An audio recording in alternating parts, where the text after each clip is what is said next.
여러분 안녕하십니까? 저는 어제에 이어 오늘도 사회를 맡은 정원선입니다. 오늘 컨퍼런스 마지막 날인데요. 마지막 날인 만큼 더 의미 있는 시간 되기를 바라겠습니다. 오늘 첫 번째 세션으로 패널 세션 C를 시작하겠습니다. 토론 주제는 4차 산업혁명 시대 기업 IP 조직은 어떻게 변화해야 하는가입니다. 오늘 킴파 회장이자 SK 하이닉스 부사장님이신 민경현 부사장님을 좌장으로 모시고 진행하도록 하겠습니다. 좌장님께 마이크를 넘기도록 하겠습니다. 예, 감사합니다. 방금 소개받은 민경현입니다. 제가 오늘 그 모더레이터 역할을 해서 CIPO 톡을 진행하게 되었습니다. 먼저 간단히 오늘 패널리스트로 참석하신 분들을 간단히 소개해 드리도록 하겠습니다. 첫 번째로 동진 세미캠 김정수 상무님,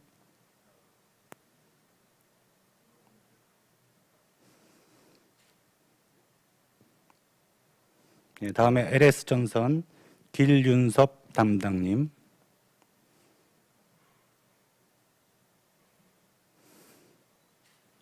다음 LG 디스플레이 오정훈 전무님, 예, 오늘 이상 패널 저를 포함해서 4분 모시고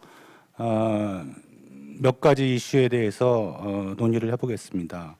저희가 한 두세 가지 이슈를 준비를 했는데, 첫 번째는 각 사별로 회사 및 IP 조직에 대한 간단한 설명을 진행할 것이고, 두 번째로는 또 각 사별로 공유할 만한 사례, 또 어떤 정책 방향성, 그런 것에 대해 논의를 해보도록 하겠습니다. 그 시간 경과를 봐가면서 세 번째 이슈에 대해서 논의할 시간이 있으면 마지막으로 그 최근 여러 가지 환경 변화가 있습니다. 4차 산업, 그다음에 AI, 그다음에 특히 코로나19, 또 각종 무역 분쟁, 이런 외부 환경에 대해서 현재 IP 조직에서는 어떤 시사점이 있고 어떻게 운영 노하우를 가지고 계신지, 그러한 사항들을 하나하나 논의하도록 하겠습니다. 우선 첫 번째 아이템으로 여기 오신 패널리스트 분께서 각각 자기 회사에 대한 간단한 설명, 그리고 조직에 대해서 소개를 드리도록 하겠습니다. 첫 번째로 동진 세미캠의 김정수 상무님께서 말씀해 주세요.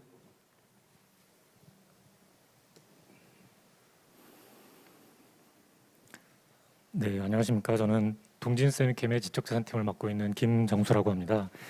먼저 우리나라를 대표하는 기업들의 CIPO 분들과 함께 의미 있는 시간을 갖게 되어서 영광으로 생각합니다. 저희 동진 세미캠은 B2B 기업으로서 디스플레이, 반도체 분야의 정밀화학 소재 기업입니다. 창립된 지 50년이 넘었고, 또 중국, 대만, 미국을 비롯해서 세계 각지에 여러 사업장을 갖고 있는 중견 기업입니다. 중견 기업이 한 50년 이상 지속하게 된 데는 기술 개발에 대한 열정과 또 이 수반하는 IP 존중 문화 때문에라고 생각을 합니다. 저희 IP 조직은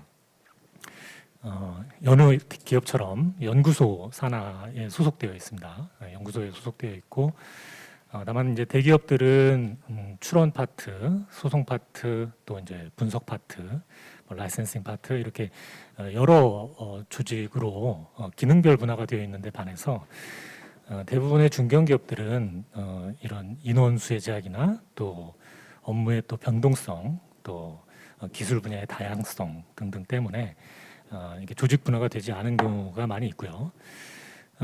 저희 기업도 역시 마찬가지로 IP팀은 팀 하나로 되어 있습니다. 하지만 각 업무 분장이 기술 분야별로 되어 있고요. 이런 대기업에서 하는 업무 대부분을 저희 조직에서 하고 있고, 어떤 기업에서는 뭐 소송 파트가 매니징 파트랑 또 분석 파트, 소송을 이제 무효 분석, 침해 분석하는 분석 파트로 나눠져 있는 경우도 있고, 라이센싱 파트도 라이센싱 인이랑 아웃이랑 이렇게 나눠져 있는 기업들도 제가 봤습니다. 저희는 이제 그렇게 분할을 하기에는 어떤 효율성 측면에서 문제가 있을 수 있기 때문에 하나의 조직 안에서 이렇게 기술 분야별로만 되어 있고 그런 업무들은 POC에 이렇게 대응을 하고 있습니다. 저희 조직 분화상의 이제 특징을 설명드릴 것은 따로 그래서 없고요. 다만 저희가 특허 활동을 의미 있게 하기 위해서 저희는 중점을 두고 있는 업무 분야들이 있습니다. 한 두 가지 정도가 저희가 좀 특징적으로 진행하고 있다고 할 수 있는데요. 뭐 일반적으로 진행되는 업무의 형태이면 분명하지만 조금 더 심도 있게 진행하고 있다고 이해해 주시면 될 것 같습니다. 저희는 이제 첫 번째로 그 가장 기본적인 업무인 특허 개발 업무에 좀 중점을 두고 있습니다. 요즘 보면은 이제 특허 출원 업무가 어떤 성과를 좀 인정받기도 어려운 측면도 있고 해서 특허 사무소에 업무를 위임해주고 그 작성된 명세서를 검토하는 정도의 업무를 하는 경우가 많이 있습니다. 그런데 이제 그렇게 될 경우에는 특허 활용을 못하고 또 쓸모없는 특허가 되는 경우가 많기 때문에 특허 품질을 제고하고 활용도 높은 특허를 만들기 위해서 저희는 특허 팀원들이 특허 출원 초기부터 적극적으로 개입해서 명세 작성에 도움을 주고 있습니다. 뭐 예를 들면 선행기술 조사의 범위를 좀 넘어서 해당 기술 분야의 경쟁사 특허의 전반적인 조사를 통해 경쟁사 기술 동향을 파악하는가 하면 또 발명 아이디어를 각 기술 분류별로 테크니컬 피처들을 도출해내서 확장을 하는 작업, 그리고 경쟁사의 영업 정보나 이런 것들을 특허 클레임이 커버될 수 있도록 이렇게 도입하는 부분, 뭐 이런 작업들을 통해서 특허 명세서 한 건을 작성하는 데 있어서 그 특허 사무소에만 의존하지 않고 좀 더 활용 가능성을 높이기 위해서 노력하고 있습니다. 또 한 가지는 이제 특허 출원이 되고 나서 특허 출원이 이렇게 한 번만 딱 해놓고 그냥 두면 되는 것이 아니라 출원 심사 등록까지 전 과정에 있어서 또 시장 환경도 변하고 기술 환경도 변하기 때문에 많은 그 관심과 노력을 기울여야 하는데 이게 특허 출원 건수가 많은 이제 기업들 같은 경우에는 특허 출원 이후에 소송이 벌어졌을 때나 이제 그제서 어떤 특허가 있는지 찾아보고 이런 경우도 많이 있습니다. 근데 이제 저희는 하나의 특허에 대해서 출원 전 주기별로 출원 시 그리고 해외 출원 시 심사 청구 시 그리고 등록 이후에도 주기적으로 검토를 해가지고 특허를 관리하고 있습니다. 그래서 이제 활용도 높은 특허를 만들기 위해서 노력하고 있습니다. 예, 저희 조직 소식은 이 정도로 마무리하도록 하겠습니다. 예, 감사합니다. 들으시는 분들 오늘 패널리스트 보시면 아시겠지만 대기업뿐만 아니라 중소 중견기업에서 여러 가지 형태, 여러 가지 규모의 조직에서 IP를 담당하는 분들이 오셨습니다. 그런 점 참고하셔서 많은 도움이 됐으면 좋겠습니다. 다음은 LS 전선의 길윤섭 담당님. 네, 반갑습니다. 저는 LS 전선에서 IP 센터를 맡고 있는 기른섭 담당이라고 합니다. 저희 회사가 생긴 이래로 IP 조직에서의 임원은 제가 최초로 생긴 게 아닌가 하는 생각이 들고요. 저희 회사는 1962년에 설립이 돼서 매출 규모는 약 연결 재무제표 기준으로 약 4조 6천억 정도를 하고요. 그다음에 임직원은 약 4,700명 정도 있고, 저희는 이제 자회사가 뭐 미국, 중국, 인도, 베트남, 유럽 쪽까지 해서 약 자회사가 21개 정도가 있습니다. 저희 IP 조직은 제가 비록 임원으로 있지만 인원 규모가 상당히 작습니다. 10명 안쪽으로 있고요. 그다음에 저희는 CTO 산하에 있는 조직이고요. 그러니까 기술개발본부에 속해 있습니다. 그리고 법무팀은 본사에 속해 있고, 그래서 저희 그 IP 센터와 법무팀은 어떤 대등한 관계에서 서로 업무가 발생하면 서로 협력하고 있는 그런 상황이고요. 저희가 앞으로 저희 회사의 제품을 잠깐 소개하면 이제 저희 주로 케이블류인데 보통 케이블이라 그러면 단순해 보이지만 이제 분류를 잠깐 말씀드리면 전기를 전송하는 전력 케이블이 있고 통신을 하는 통신 케이블이 있고요. 크게 두 개로 나뉘고 그 다음에 케이블이 어디에 설치되느냐에 따라서 해적 케이블, 그 다음에 땅 속에 있는 지중 케이블, 그 다음에 그 철탑과 철탑 위에 공중에 부설되는 가공선이라고 합니다. 그렇게 크게 설치 위치에 따라 나눌 수 있고, 그 다음에 그 케이블의 크기, 그러니까 케이블이 얼마만한 전력을 송전하느냐에 따라서 발전소에서 변전소까지 가는 걸 송전 케이블이라고 합니다. 그건 초고압 케이블이죠. 엄청나게 파워풀한 초고압 케이블이고요. 그다음 변전소에서 각 공장이나 각 가정으로 가는 거를 배전 케이블이라고 합니다. LV, MV, 그러니까 미들 혹은 로우 볼티지 타입. 그래서 LV, MV 케이블이라고 합니다. 이렇게 케이블의 종류는 나눌 수 있고요.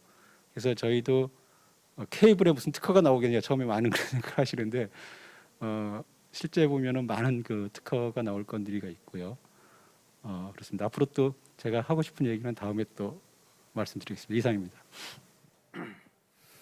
예, 감사합니다. 다음은 그 아시는 분 아시겠지만 금년 초까지 저희 킴파 회장직을 역임하셨던 분입니다. 전 회장이시고 지금 LG 디스플레이 특허 담당이신 오종훈 전무님 발표해 주시죠. 예, 반갑습니다. LG 디스플레이의 IP를 담당하고 있는 오정훈입니다. 저희 회사에 대해서 간단히 말씀드리면은 지금 여기 계신 분들 다 가지고 계시는 핸드폰에 들어가는 패널, TV에 들어가는 패널, 태블릿 그리고 자동차. 주로 저희는 패널을 만들고 있는 회사입니다. 저희 그 IP 담당의 조직 그리고 미션 앤 롤에서 간단히 말씀을 드리면은요. 저희는 세 가지, 그러니까 일단 구성 전체는 저희가 한 80명 정도가 있습니다. 그 중에서 미국 변호사가 한 8명, 국내 변호사 셋, 그다음에 미국의 그 패턴 에이전트 라이센스 갖고 있는 분들이 한 5, 한국 변리사 한 7, 그리고 패턴 엔지니어 해서 약 80명이 같이 일을 하고 있고요.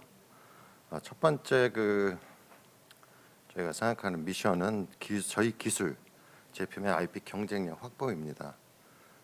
이걸 이룩하기 위해서 저희는 두 개의 팀을 운영을 하고 있습니다.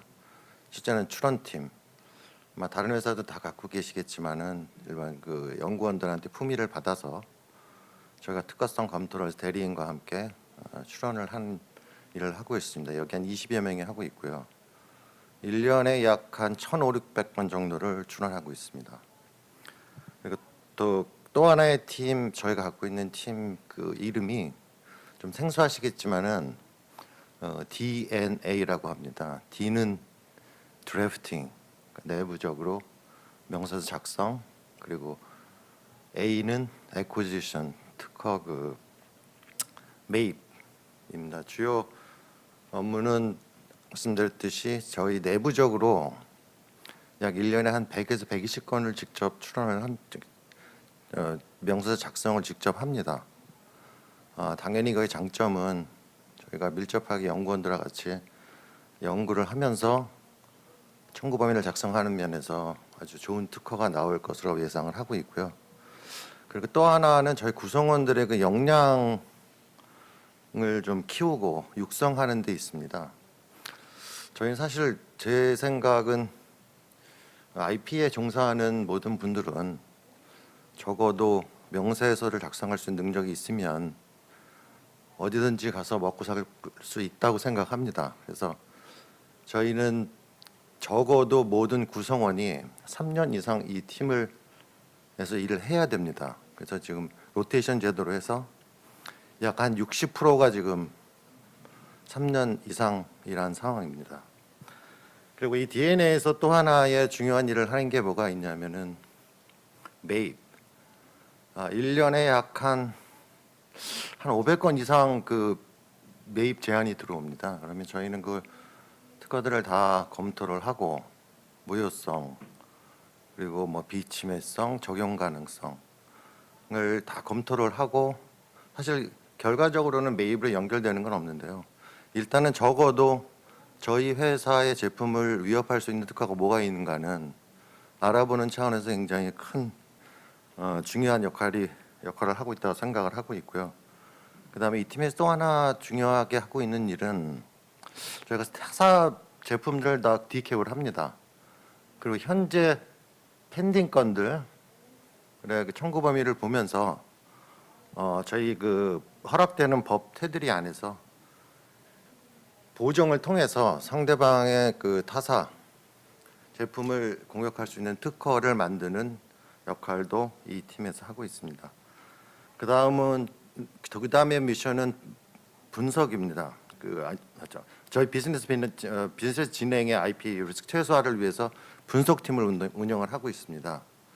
이 팀에서는 저희가 갖고 있는 제품에 관련돼서 매년 나오는 특허를 분석을 해서 무효화 그리고 비침해를 지속적으로 준비를 하고 있고요.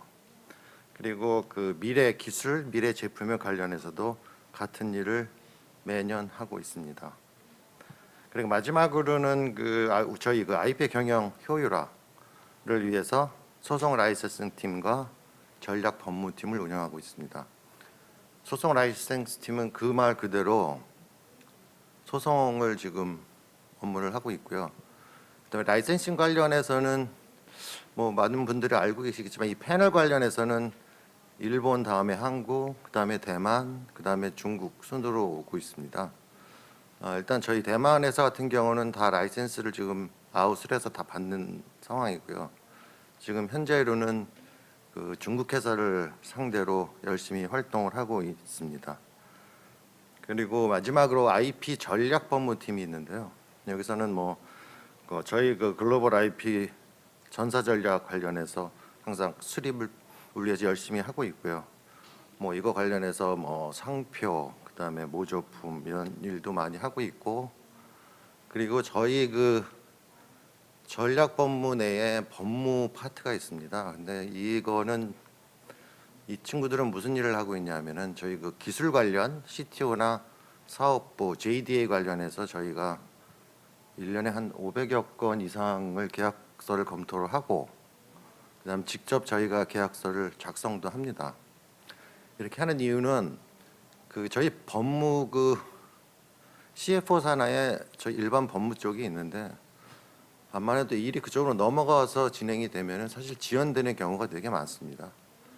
그래서 기술 관련해서는 저희가 그 저희 팀에서 일을 돌리면서 아주 효율적으로 하기 위해서 만들어서 지금 운영을 하고 있는데 이런 면에서 굉장히 큰 역할을 하고 있다고 생각합니다. 이상입니다. 예, 감사합니다. 그 오정훈 전무님 발표하시면서 먹고 살 수 있다고 표현을 하셨는데 그 어떻게 번역을 하셨는지 잘 모르겠습니다. 어감이 잘 전달될지 모르겠습니다. 저희들 지금 여기 패널리스트들도 사실은 굉장히 익숙하지 않은 환경 하에서 얘기를 하고 있습니다. 앞에 지금 카메라만 있고 마치 벽을 보고 이 얘기하는 듯한 분위기 있는데 아무튼 편하게 말씀들 해주시고 이 시청하시는 분들도 그런 의미에서 편하게 좀 이해해 주셨으면 좋겠습니다. 마지막으로 제가 다니고 있는 SK 하이닉스에 대해서 간단히 설명드리겠습니다. SK 하이닉스는 뭐 많은 분들 아시겠지만 반도체 특히 그 메모리를 메인 프로덕트를 하고 있는 비즈니스를 하고 있습니다. 전 세계에서 메모리 업체 중에서는 대충 2등 매출액 기준으로 하고 있고 사업 특징이 이제 국내 한국 비즈니스는 거의 없고요. 거의 전량을 해외에서 비즈니스를 하고 있습니다. 제일 큰 시장은 미국과 중국인데 그러다 보니까 이제 IP에 대한 여러 가지 경험과 분쟁이 발생할 수 있고 그 IP에 대한 리스크를 일찌감치 경영층에서 인식을 하셔서 이 조직을 키워왔습니다. 저희 조직은 저희 쪽에 이제 IP를 담당하고 있는 조직 인원은 대충 60명에서 70명 안팎이 되고 있습니다.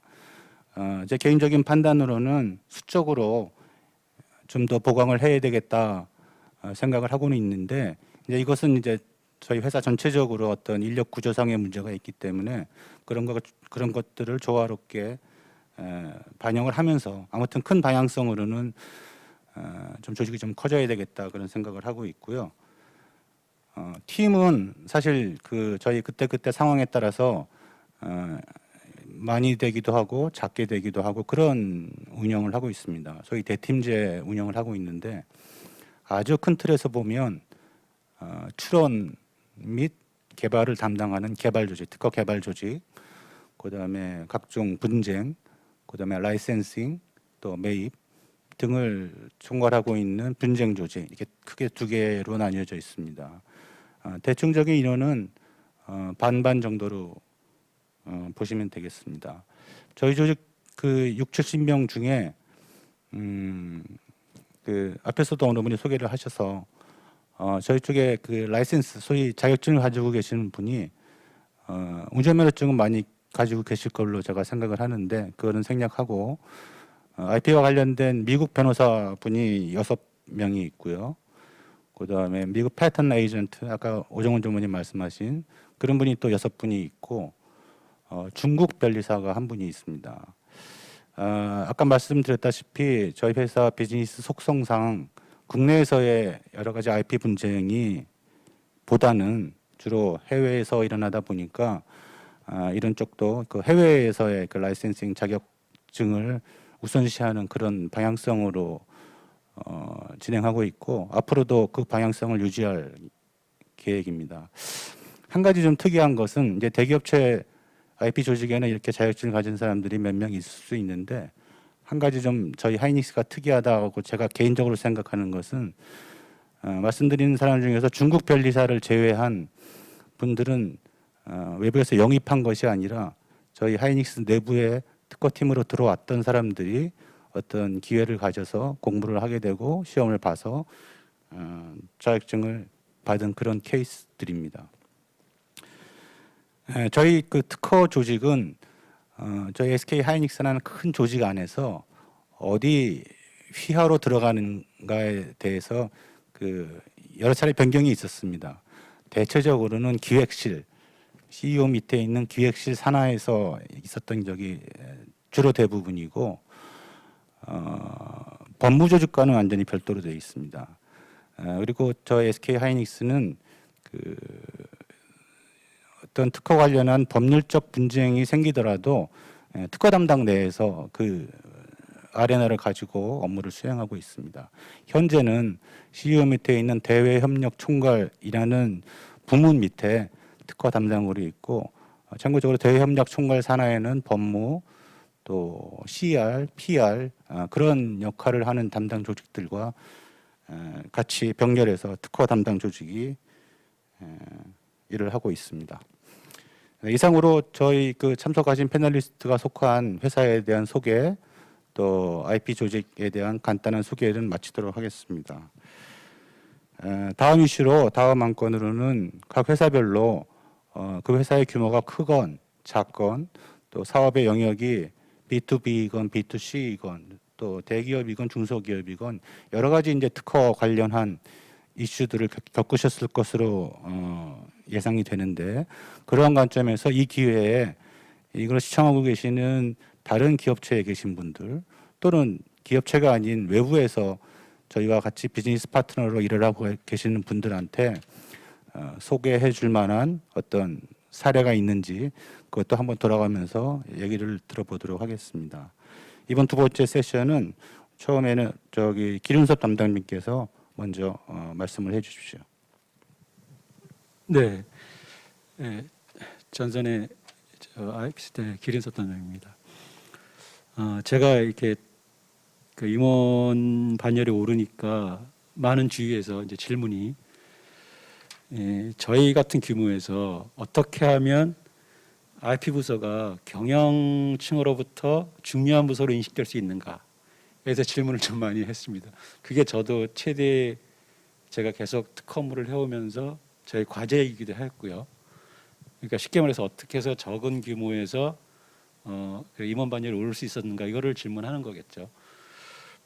그래서 그 얘기를 잠깐 해볼까 합니다.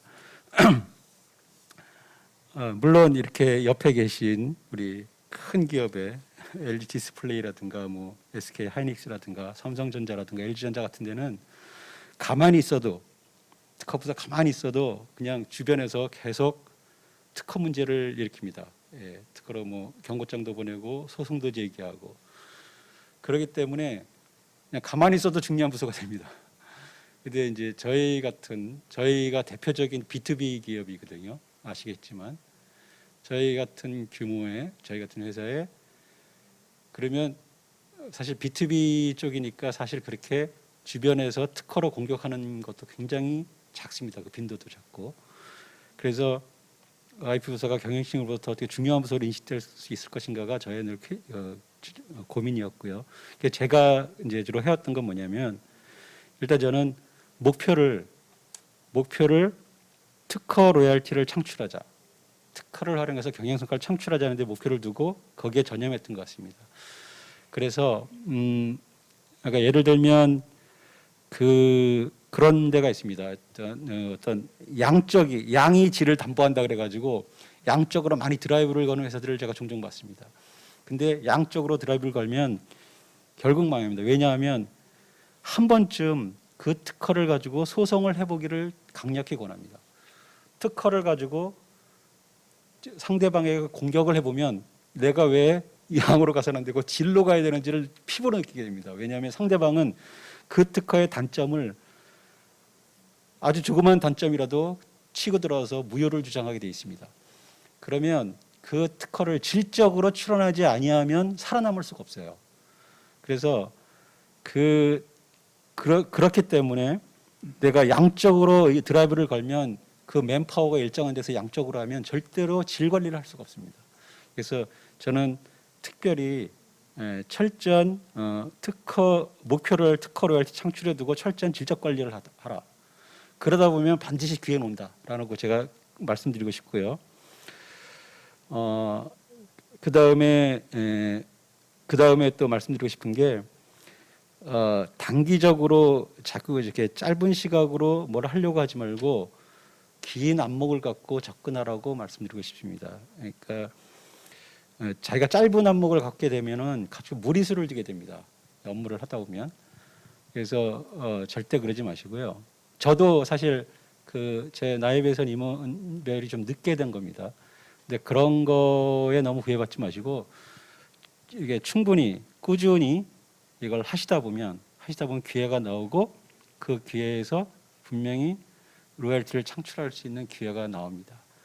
제가 이제 지금 여기서 구체적으로 말씀할 수 없는 게 지금도 저희가 그게 진행 단계이기 때문에 일부 성과는 있었지만 계속 진행 단계이기 때문에 제가 말씀드릴 수가 없는 거고요. 그래서 나중에 이게 다 완료가 되면 자유롭게 말씀할 수 있는 기회가 생기면 참 좋겠습니다. 그래서 그런 어쨌든 결코 그 양적인 목표로 드라이브를 할 생각을 절대로 하지 마라. 그거는 여러분이 만약에 특허를 책임지고 있는 사람인데 그 윗선에서 그런 요구를 막 해오는 경우도 있을 수 있어요. 그러면 그거를 과감히 막아서야 됩니다. 그렇게 해서는 절대 결국은 그 조직은 망한다. 하는 걸 과감하게 말씀드리고 싶습니다. 그리고 또 한 가지 말씀드리고 싶은 게 여러분 이렇게 질적인 관리를 하다 보면 선진업체 특허를 계속 분석하다 보면 제가 이제 하는 게 선진업체 특허를 많이 분석하라는 조언을 또 하고 싶습니다. 왜냐하면 선진업체를 특허를 분석하다 보면 특허 출원을 어떻게 해야 될 것이라는 감을 잡게 됩니다. 그게 이제 각 분야별로 틀리겠죠. 저희 분야에서의 어떤 그런 것들을 저는 많은 경쟁업체의 특허를 살펴보면서 캐치를 할 수 있었습니다. 그래서 그런 얘기들 많이 해요. 우리는 보통 퍼스트 무버가 아니라 팔로워이기 때문에 우리에게 뭐 어떤 파이오니어적인 특허가 있을 수 있느냐. 그런 특허가 있어야 활용을 해서 로열티를 건질지 어떻게 팔로우하는 입장에서의 특허를 가지고 어떻게 이런 걸 할 수 있느냐 그런 질문도 가끔 받습니다. 근데 그거는 그러니까 물론 대부분이 그럴 수 있습니다. 그런데 일부분은 보시면 연구소 조직을 가진 있겠지만 계속 연구원들과 미팅하고 이렇게 하다 보면 어드밴스적인 게 분명히 있습니다. 지금 한국의 수준이 그 정도는 아니거든요. 그런 것들을 잘 캐치해서 그걸 권리화할 수 있는, 권리를 하려면 선진 업체의 특허를 많이 분석을 해봐야 그 권리화할 수 있는 패턴을 이해할 수 있습니다. 그래서 그렇게 해서 권리화를 잘 해놓으면 그것이 나중에 힘이 됩니다. 그래서 적어도 1년에 제 예상에 30개 이상은 내가 최소한 이제 역으로 칠 수 있는 대응할 수 있는 무기를 반드시 만들어야 된다. 전 그렇게 조언을 하고 싶습니다. 그런 토대를 거쳐서 나중에는 활용을 할 수 있게 되는 거거든요. 그렇게 두 개고요. 세 번째는 그 대응 특허 메이킹의 기법을 습득하라고 조언을 하고 싶습니다. 이건 제가 지금 아직 시간도 많이 부족하고 그래서 자세히 말씀드리지 못하겠는데요. 일단 그런 어떤 선진업체의 어떤 공격이 오면 받아칠 수 있는 대응 특허, 그거를 반드시 구축하는 그런 것들을 해야 된다. 그런 말씀을 드리고 싶습니다. 이상입니다. 예, 감사합니다. 그 퀀티티보다는 퀄리티를 추진해라 그런 말씀이신 것 같아요. 예, 화면에 보시면 아시겠지만 이렇게 제스처라든지 손동작 보면 길담남이 뭔가 얘기하고 싶으신 게 되게 많으신 것 같아요. 예, 시간 관계상 이 정도로 간단히 듣고요. 다음은 그 소위 대기업에서 산전수전 많이 겪으신 오종훈 전무님 말씀 듣겠습니다. 제가 그 패턴 트롤이라는 서브젝트를 얘기를 하려고 하는데요. 사실 이건 굉장히 민감한 얘기고, 그리고 인더스트리마다 아마 그 전략과 아마 대응이 아마 틀릴 수 있습니다. 그래서 저는 지금 제가 말씀드리는 거는 저희 회사 위주의 경험을 바탕으로 말씀드리겠습니다. 사실 트롤을 대응하는 거는 참 어렵습니다. 이걸 바로 돈 주고 합의를 하느냐 아니면 끝까지 소송까지 가느냐 큰 고민이 되는데, 제일 중요한 거는 사실 그 예측을 할 수 있는 그 환경을 만드는 게 중요하다고 생각을 합니다. 아까도 말씀드렸듯이 저희는 지속적인 분석, 저희 제품 관련해서, 그리고 저희 들어오는 매입건 검토, 그걸 하면서 대부분의 특허들을 무효화 가능성하고 그다음에 비침의 적용 가능성을 다 검토를 한 특허들이 밖에 돌아다니고 있다고 생각을 합니다. 100%는 아니겠지만 그래도 예상 가능한 적어도 90% 이상은 저희가 알고 있다고 생각을 하고 있습니다. 그래서 그 정도는 일단은 각 회사들이 그 정도의 아이디어는 갖고 있어야 되지 않는가 하는 생각을 하고 있고요. 저희는 근데 사실 그러면은 트롤 가능성을 아주 없애버리려면은 웬만한 거 들어오면 매입하면 되지 않느냐. 근데 그게 그렇게 가격 대가를 다 지불을 하고 한다는 게 굉장히 어렵습니다. 그 친구들이 나가서 들어올 가능성 다 여러 가지를 고려해 보면은, 그리고 적어도 저희는 뭐 무효, 비침해, 적용 가능성을 다 검토한 결과가 있기 때문에, 그래서 그래 한번 일단 냅둬 보자 하면 결국엔 사실 또 들어옵니다, 트롤이. 근데 트롤은 그럼 뭘 믿고 들어오느냐? 제가 판단하기에는 사실 무효 가능성이나 비침해 이런 게 100%는 없지 않습니까? 그러니까 이 트롤들을 보면은 확률 게임이거든요. 그래서 들어오면 어떻게 됐든 간에 저희는 할 수 없이 대응을 해야 되는데, 진짜로 많은 고민을 하고 해서 저희 회사에서는 기본적인 방침은 절대로 합의를 하지 않습니다. 트롤한테 돈을 줄래니 오히려 소송하면서 저희 대리인들한테 돈을 줘서 오히려 진짜 중요한 경제를 살리는 게 더 낫다고 생각도 들고요. 그래서 한 7, 8년 전부터 계속 소송을 소송으로 대응을 하니까 저희한테 덤벼드는 트롤 수는 제가 보기에는 적어요.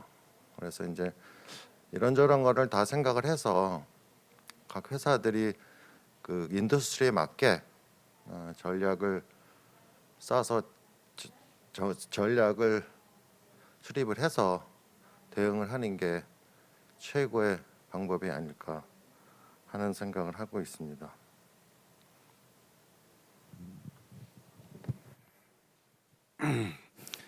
예, 패턴 트롤에 대해서는 사실 우리나라뿐만 아니라 미국이나 전 세계에서 그 순기능과 역기능에 대한 아규먼트가 굉장히 많이 있습니다. 그런데 이제 오 전무님도 그렇고 대기업의 입장에서는 아무래도 패턴 트롤의 타겟이 될 가능성이 많기 때문에 그것을 어떻게 대응할 것인가 생각해야 될 요소가 많죠. 그런 일면을 공유해 주셔서 대단히 감사합니다. 말씀 중에 트롤한테 돈을 주느니 우리 대리인들한테 돈을 주겠다라고 하는 아주 파격적인 선언을 하셨는데 이거 시청하고 계시는 대리인분들 계시면 오정훈 전무님한테 연락 주시기 바랍니다. 예, 저 이번에는 제 차례로 SK 하이닉스 사례에 대해서 말씀을 드릴게요. 사실 SK 하이닉스는 이 IP 업계에서는 램버스 케이스로 많은 그 회자가 됐었습니다. 사실 좀 오래된 케이스죠. 한 7, 8년 됐으니까. 예. 제가 그 관련해서 그때 당시에 여러 차례 좀 강연, 뭐 설명회 등도 했었고, 저 개인적으로는 제가 하이닉스 그때는 이제 SK가 들어오기 전에 하이닉스 시대였는데, 저 개인적으로는 그때 있었던 직급 체계에 따르면 대리일 때 그 케이스의 실무자가 돼서 수년을 진행을 하다가 제가 임원으로 승진을 하고 그 종교를 지었던 그런 케이스입니다. 근데 이제 램버스 케이스는 워낙 복잡하고 다양해서 오늘 이 자리에서 이제 다 설명드리기는 좀 어렵고 큰 틀에서 한 문장으로 썸머리를 하자면 약간 운칠기삼이었다. 이것도 운칠기삼을 또 어떻게 번역하실지 제가 뱉어놓고 좀 고민이 되네요. 이게 한국인의 정서로 이해하시는 건데, 근데 이제 소송이라는 게 오종 전문의도 말씀하셨지만 그 불확실성이 그 본질입니다. 그거를 이기느냐 지느냐가 아니라 그것도 물론 중요하지만 불확실성을 어떻게 예측하고 그 상황에서 어떠한 최선의 솔루션을 찾아내느냐, 이것이 결국은 인하우스의 그 판단의 제일 중요한 덕목인데, 돌이켜 보면 그 운이 많이 작용을 했는데 그 운을 저희가 우리한테 이끌기 위해서 기량이 기술이 그래도 3 들어갔다. 그걸 굉장히 그 고민하고 연구하고 해서 대응을 했고 다행히 그 결과가 좋았다. 라고 이제 회고가 됩니다. 오늘 제가 공유드릴 케이스는 램버스 케이스는 아니고 저 회사가 지금 진행하고 있는 어떤 케이스입니다. 오정훈 전문의도 마찬가지로 그런 말씀하셨지만 사실 이 자리가 공개된 자리이다 보니까 여러 가지 그 컨피덴셜한 내용들은 좀 공유하기가 좀 어렵고 그냥 한번 생각해 볼 만한 가치가 있다, 그런 차원에서 말씀을 드리겠습니다. 어느 한 업체가 있었는데 저희 SK 하이닉스와 여러 가지 비즈니스 파트너십 관계를 맺기를 원했습니다. 그래서 투자도 하고 같이 공동 개발도 하고 뭐 여러 가지 이제 그 패키지가 논의가 됐었죠. 그럼 저희 SK 하이닉스 같이 큰 대기업에서는 관련되는 여러 부서가 모여서 그 장단점에 대해서 논의를 합니다. 근데 그 회사가 특허를 가지고 있었던 회사이기 때문에 저도 그 당시에 그 내부적인 논의의 한 멤버로 참석을 했습니다. 그래서 그 특허가 지금 당장은 문제가 되지 않겠으나 저희 회사의 차세대, 차차세대 제품에는 문제가 될 수도 있다. 물론 이제 제품이 나오기 전이니까 확실하게 얘기하기는 어렵지만 그런 문제가 될 수도 있으니 이런 비즈니스 협력의 기회가 있다면 이 기회에 특허 문제까지 리스크를 매니지먼트한 게 좋겠다라고 저희는 이제 의견을 당시에 냈었습니다. 근데 이제 회사에서는 그 특허의 의견뿐만 아니라 재무적인 의견, 법률적인 의견, 또 플래닝 조직의 의견 여러 가지를 종합해서 결국은 그 딜을 하지 않았습니다. 하지 않았는데 그로부터 몇 년 후 그 회사는 약간의 패턴 트롤화 돼서 저희가 보기에는 그 회사 자체는 자신들은 패턴 트롤이 아니라고 주장하고 있으나 여러 가지 하는 행태가 패턴 트롤화가 돼서 SK 하이닉스를 상대로 많은 한 건이 아닌 그 많은 건의 특허 소송을 제기를 했습니다. 그 특허 소송은 지금도 진행이 되고 있는데 다행스럽게도 지금까지 결론이 난 여러 국가에서의 특허 소송권을 저희가 다 승소를 했습니다. 하이닉스가. 그래서 저희 경영층에게는 특허팀이 일을 참 잘했습니다라고 해서 상도 받고 뭐 좋았습니다. 저희 특허팀의 어떤 입장도 위치도 올라가고 좋았습니다. 그런데 돌이켜 보면 아직 그 케이스가 다 끝나지 않았기 때문에 뭐라고 단정적으로 결론 지을 수는 없으나 돌이켜 보면 그때 당시 수년 전에 그 패키지 딜 JD와 비즈니스 파트너십을 포함하는 그 딜을 해서 IP 리스크를 없앴더라면 그러면 이 지금 특허 소송을 진행을 하면서 여러 국가에서 진행하면서 들어야 할 여러 가지 비용 또 여전히 해결되지 않는 불확실성 이런 것을 사전에 막을 수 있지 않았을까라는 생각을 제가 개인적으로 하고 있고 과연 이제 저희 IP 업계에서도 특허 경영 그런 얘기를 하는데 특허 경영이라는 게 무엇이냐 특허팀의 존재 가치 특허팀의 퍼포먼스를 위한 것이냐 아니면 어느 것이 진짜 회사 경영에 도움이 될 것이냐 라는 고민을 우리에게 던져주는 그런 케이스입니다. 제가 이 케이스도 최종적으로 마무리가 되면 그로부터 얻는 저의 추가적인 의견과 함께 또 여러분들과 공유할 수 있는 기회가 생기기를 기대하면서 제 발표는 이 아이템에 대한 제 발표는 마치도록 하겠습니다. 자, 마지막으로 이 두 번째 아이템에 대해서 김영수 상무님 말씀해 주시죠.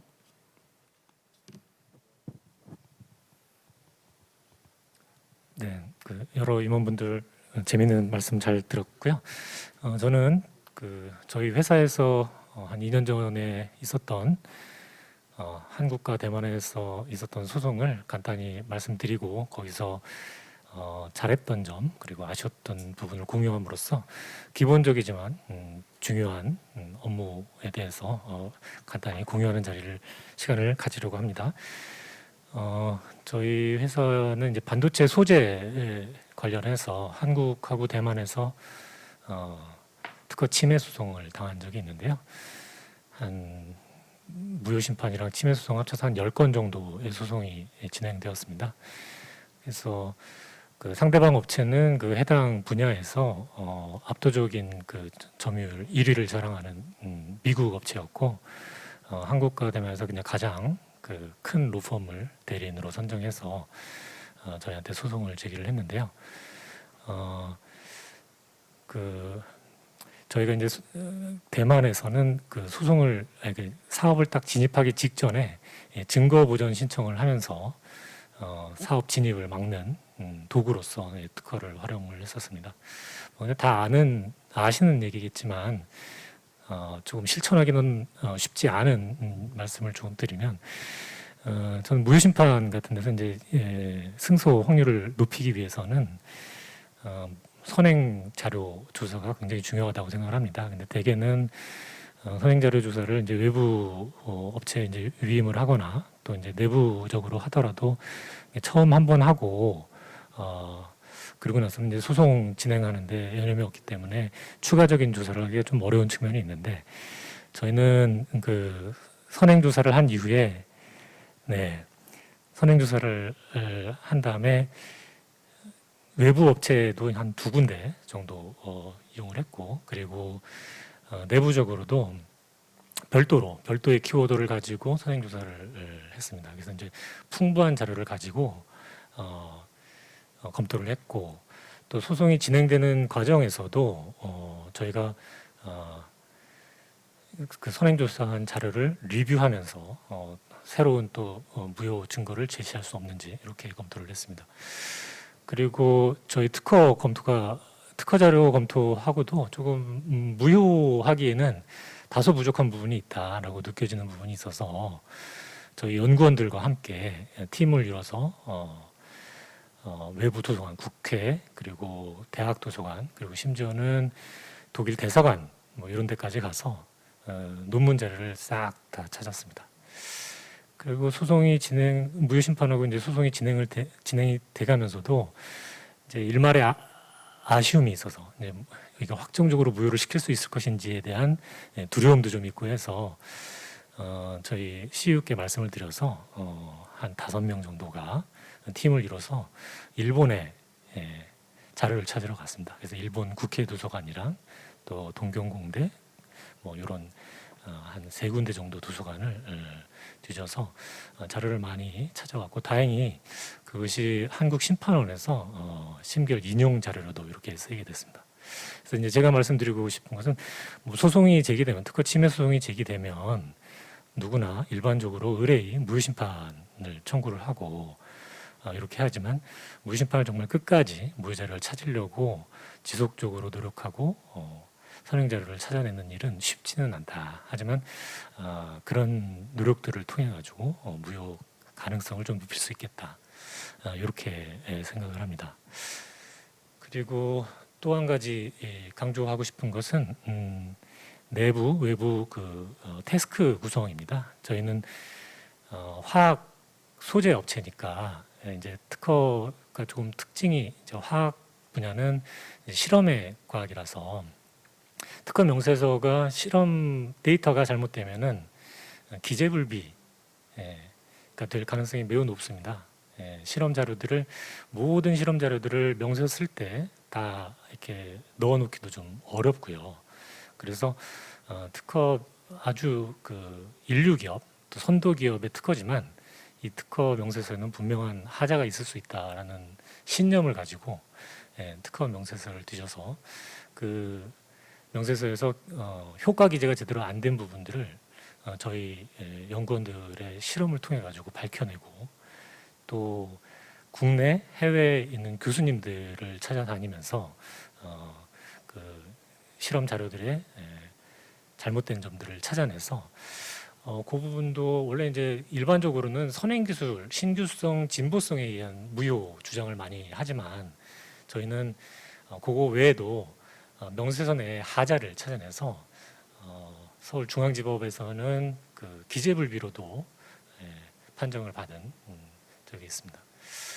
그렇게 해서 한 무효 심판에서 뭐 반은 이기고 반은 지겠지만 우리 회사는 이겨야 되지 않습니까? 여러분이 몸담고 계신 회사는 이겨야 되고 또 승소를 해야 되기 때문에 그 확률을 조금이라도 높이려면 무효 자료 조사와 그다음에 또 명세서에 내재된 하자를 찾아내는, 그리고 또 그거를 효과적으로 수행하기 위해서 태스크 조직을 구성하는 것이 중요하다고 저는 생각을 합니다. 뭐 너무 뻔한 얘기라서 그냥 참조하시라고 말씀드렸고요. 그리고 또 한 가지 아쉬웠던 점은 아까 저희 길윤섭 담당님께서 잘 말씀해 주셨는데, 저는 제가 이 동진 세미캠에 입사하고 났더니 한 일주일 전에 특허 소송이 제기되어 있어서 소송이 저를 기다리고 있었거든요. 근데 소송 내내 거의 완승을 거두면서도 하나 아쉬웠던 점은 저희 특허로 상대방을 공격할 특허가 없었습니다. 그래서 소송 진행 중에도 이 공격 특허, 뭐 어떤 회사에서는 전략 특허라고 하고 어떤 특허, 방금 길 담당님께서는 뭐 대응 특허라고 말씀하신 것 같은데, 상대방 제품을 커버할 수 있는 자사 특허가 반드시 필요합니다. 특허 출원수만 많고 공격할 수 있는 특허를 가지고 있지 못하면 이런 소송이 걸렸을 때도 카운터 클레임을 걸 수 없고 오로지 방어에만 신경을 써야 되거든요. 그래서 뭐 소송 중에 한번 만들어 보려고 노력은 했는데 저희 분야는 이렇게 제품을 증거를 입수하는 부분도 좀 어려운 부분도 있고 또 관련된 특허의 한계 등이 있어서 끝내 마지막까지 저희 특허로 공격은 못했습니다. 그래서 그 소송이 이제 다 마무리되었고 지금은 그런 그 회사가 다시 저희 회사에 특허 이슈를 제기를 했을 때 카운터 어택을 할 수 있도록 전략 특허를 만드는 데 노력하고 있습니다. 네. 예, 감사합니다. 좋은 말씀을 해주셨는데 사실은 저희가 지금 4명 패널리스트가 앉아서 이렇게 칸마이가 쳐져 있고 앞에 카메라만 보고 얘기를 하고 있어서 이 토론을 듣고 계신 청중분들이 어느 정도의 리스폰스가 있는지 확인하기가 어렵습니다. 호응이 높은지 아니면 아닌지 좀 확인하기 어려운데 일단 호응이 높다고 가정하겠습니다. 가정하고 계속 진행을 하겠습니다. 사실 저희가 대충 준비한 시간이 지금 거의 다 끝나가는데 또 다음 세션도 있으니까 너무 시간을 또 끌 수는 없는 노릇이니까 마지막 주제가 있습니다. 마지막 주제는 요새 특히 코로나 시의 언택트 대비해서 또 여러 가지 무역 분쟁, 소부장 뭐 그런 여러 가지 이슈에 대해서 간단하게 말씀을 들어볼 텐데 4명이 다 하기는 좀 시간상 너무 무리인 것 같고 저기 대기업에서 오정훈 전무님하고 중소중견기업의 김현우 상무님 두 분이서만 간단하게 한 개인당 한 2분 안팎으로 하시는 걸로 해갖고 말씀을 좀 해주시기 바랍니다. 먼저 오정훈님 말씀해 주세요. 예. 지금 뭐 코비드-19 관련해서 아마 대부분의 회사들이 재택근무를 하고 그리고 화상으로 미팅을 많이 하고 계시리라 생각이 됩니다. 저희 회사도 지금 한 70% 정도는 재택을 하고 있습니다. 아마 이렇게 이게 지속이 되면은 저희 직원 수가 이렇게 많지 않아도 회사가 운영이 되리라 경영진이 생각할까 굉장히 두렵습니다. 사실 그 화상을 통해서 미팅을 하는 게 굉장히 좀 크리티컬한 경우가 많습니다. 저 같은 경우는 지금 굉장히 중요한 협상을 뭐 일본하고 미국하고 하고 있는데 아주 민감한 얘기는 화상으로 하기보다는 사실 이 자리가 적절할지 모르겠지만은 저녁에 술자리를 통해서 협상을 하는 경우가 많습니다. 그런데 그렇지 않고 계속 이렇게 화상으로 하니까 굉장히 지금 비효율적이고 시간이 생각보다 워낙에 많이 들어가고 있습니다. 그래서 참 그게 굉장히 큰 점을 지금 겪고 있는 상황이고요. 그 재판 관련해서는 사실 저는 굳게 믿는 게 재판에는 그 피고든 원고든 좀 위치가 괜찮은 분이 법원에 가서 이렇게 뻗치고 앉아 있는 게 판사의 눈에도 보일 수 있는 게 굉장히 중요한 역할이라고 생각을 합니다. 최근에도 저희가 제 경험으로는 독일에서 재판이 있었는데 이걸 영상으로 했습니다. 근데 너무 그게 아쉽더라고요. 그 재판을 하면서 판사의 눈도 좀 마주 보고 저희 회사 심각성, 중요성 이런 거를 좀 표현을 하고 싶었는데 굉장히 아쉬웠고요. 그리고 뭐 미국 소송 관련해서도 아시겠지만은 데포지션이라는 걸 하면은 사실 영상으로 하면은 중요할 때 준비되지 않은 걸 물어볼 수 있는 시간이 없습니다. 직접 얼굴을 맞대고 하면은 저희 같은 경우는 같이 하면서 대리인이 준비 안 된 것도 제가 포스트잇을 이렇게 옆에서 써가지고 야 이것 좀 물어봐 주세요. 굉장히 중요한 증거 자료를 뽑아낼 수 있는 계기가 될 수도 있는데 이런 것들을 못 하고 있으니 진짜 이 재판이 효율적으로 가고 있는지가 굉장히 궁금합니다. 그래서 빨리 좀 지나갔으면 하는 게 제 바람입니다. 4차 산업에 대해서 네, 이제 그만할게요. 다음 분 하시죠. 예, 저 김정상님도 간단히 예. 네, 저희 동진스님캠은 그 소위 이제 소부장 기업이라고 해서 그 이제 주목을 많이 받았고 주가도 많이 오르고 있는 것 같더라고요. 저는 임원이 주식을 사려면은 그 뭐 신고를 해야 된다고 그래서 안 샀는데 좀 후회도 되고 하지만 예, 소부장 기업이기 때문에 이제 일본 그 무역 규제에 대응해서 저희가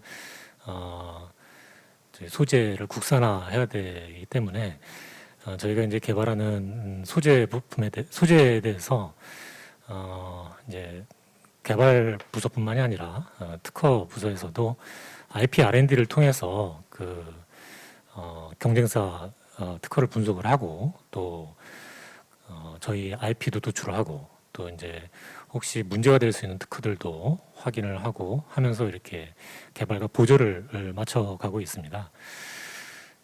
그런데 이제 코비드 19이 벌어진 이후에 또 감염 우려 때문에 저희도 IP R&D 활동을 하면서 외부 업체랑 같이 이렇게 진행을 하면서도 회의를 이제 화상으로 전환을 했는데요. 아까 오 전무님 말씀하신 부분은 이제 소송에서는 이제 어려운 부분이 좀 많이 있다 이렇게 하셨는데 특허 분석하고 하는 부분에 있어서는 오히려 좀 집중도가 높아지는 부분도 있고 큰 이제 어려움은 없었습니다. 다만 이제 여러 문서를 이렇게 바꿔서 봐야 되는 상황에는 비교해서 봐야 되는 상황에는 문서를 이렇게 바꾸는데 조금 불편함은 있었지만 큰 문제는 없었고 또 한 가지는 저희가 발명 미팅을 할 때 감염 우려로 인해 가지고 이제 저희도 같은 회사 내에 발명자 그리고 저희 특허팀 그리고 외부 특허 사무소가 3자 간 그 화상 미팅을 합니다. 그것도 몇 번 진행을 해봤더니 발명 창출하고 그 기술을 이해하고 또 발명 도출해내고 또 경쟁사 아이디어를 보완하고 하는 부분에 있어서 이렇게 큰 어려움은 없었습니다. 그래서 저희는 이제 LG 디스플레이처럼 미국 소송이나 데포지션을 하는 경우가 없어서 그런 불편을 못 느꼈는지 모르겠는데 적어도 특허 개발이나 분석에 있어서는 코비드 19에 의한 큰 영향은 없다. 오히려 이동하는 시간을 좀 절약해서 그걸 좀 효율적으로 쓰면 더 나은 특허를 창출할 수도 있겠다. 이렇게 생각이 됩니다.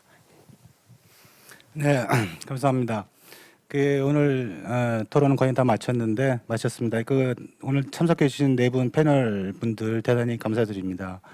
아무쪼록 이 토론을 들으셨던 시청자분들이 각자 위치에 비슷한 규모나 비슷한 업종에 있는 회사의 CIPO들이 어떤 고민을 하고 있는지 이해되셨으면 좋겠고 또 저희와 영원히 비즈니스 파트너 관계인 아웃사이드에서 IP 관련 서비스를 하시는 분들도 인하우스들이 어떤 고민과 생각을 가지고 있다라는 것을 이해할 수 있는 그런 계기가 되었기를 바랍니다. 이상으로 CIPO 톡을 마치겠습니다. 네 분 같이 인사하시죠. 예, 감사합니다.